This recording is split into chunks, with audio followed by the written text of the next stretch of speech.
Esame įmonėje UAB DSV Transport, daniško kapitalo įmonė. Filialai visos Europos šalyse ir visam pasaulyje.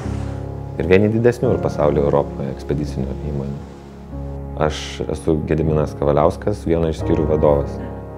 Vežam krovinius iš visų pusių į visas pusės. Ir mes turim tik krovinius, o mums reikia surasti vežėjus, turinčius savo pilnai techniką arba tik tai vilkikus, tada tenka surasti patiem priekabas. Kambaltą turbūt daugiau renkamės kaip įmonė, kuri siūlo kokybišką produktą. Kadangi jie mums išnuomoja priekabą praktiškai su visom garantijom, tai mums kaip ir nėra jokio galvos skausmo. Jeigu kažkas tai atsitinka ar sulūžta, jie visą tai sutvarko.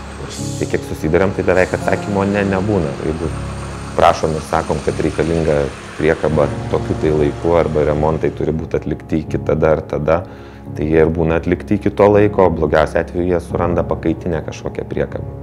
Tai mums nesutrukdo mūsų krovinio pristatymo laiko. Dalis tų priekabų, kurios nuomojam, jos yra išnuomotos ilgalaikiais pagrindais. Dalis priekabų mums padeda spręsti krovinių srauto svyravimus, jas išnuomojamos trumpesniam laikui, ar savaitėje, ar 10 dienų, ar mėnesiui, o kita dalis priekabų yra išnuomotos 4-5 metam.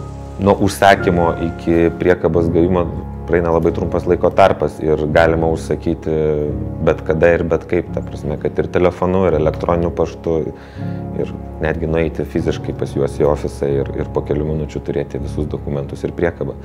Mūsų atveju tai vyksta labai greitai, mes dabar priekabą galėtumėm išsinuomoti per 3 minutės, tikriausiai paskambintumėm, pasakytumėm, kad reikia, ir pasakytų kokią priekabą.